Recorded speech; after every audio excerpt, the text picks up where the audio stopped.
Hola, bienvenidos a Español con Maya. Hello, welcome to Spanish with Maya. I'm so happy to have you here. Today we have a new exciting topic, and this is how we compartmentalize words in Spanish. So, something that is different in Spanish than English is that we have masculine words and we have feminine words. So, all nouns in Spanish are in these two categories. They're either masculine or they're feminine, and it's simply a way for us to organize words in Spanish. Any Romance language, that's basically Portuguese, French, Italian, Romanian, okay? These Romance languages, they organize their words based on masculine and feminine.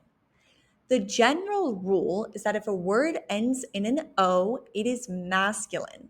And if a word ends in an A, it is feminine. Now, there are some exceptions to the rule, but 99.9% of the time, this is the rule. Let's go look at some examples together. Okay, so let's look at an example together of the masculine and the feminine. So we have the word amigo. Amigo. I want you to say it with me. Amigo. Okay? Amigo is friend in Spanish. But since it ends in an O, we know that this is friend for the masculine. A masculine friend is amigo. If I have the word amiga, which ends in an A, we know that it is feminine because it ends in an A. And therefore, this is a feminine friend, okay?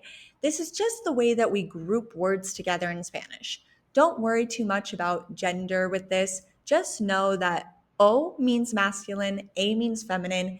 And the reason we want to know that is the way that we group words together and the way that we say the is based on if a word is masculine or feminine. So there are a lot of implications to why we need to know this, okay? Great job. Let's go to another example together. Vamos. Okay, vamos a ver un ejemplo. We're going to see an example. First, we have the word casa. And if you didn't already know, casa means house. Mi casa es tu casa, okay? That's a fun expression to say, my house is your house. If we want to say the house, it is going to be la casa. You might be wondering, why do I use la? Well, remember, there are two different ways that we can say the in Spanish for one thing. It's one house. We have to figure out, is this masculine or feminine to decide which the we use. We know casa ends in an A, so it is feminine. La casa. I want you to say it with me. La casa. Great job. Let's look at some more examples together. Are you ready? Let's go. Okay, so let's look at some examples. We already saw la casa, and we know this is feminine because casa ends in an A, the house. Next, we have la mesa, the table. We know it's going to be la because mesa ends in an A. Pretty easy. Then we have a masculine example, el aeropuerto. El aeropuerto, the airport. We know it's masculine because it ends in an O, so we have to use el. Great job, and I'll see you in the next one. Ciao! Okay, so now you know how to say the in Spanish. Congratulations. But we have to change the way we say the if we're talking about more than one thing. For example, if we want to say the friend, we say el amigo, okay? We know this is masculine because it ends in an O. And el is the way we say the for one thing, one friend, el amigo. If I want to say many friends, I change el to los, okay? It becomes a completely different word. And I have to change amigo to amigos. I have to add an S at the end. And it becomes los amigos, the friends. Okay, did that make sense? If you are trying to figure out how to say the friends and it's feminine, it's a little different.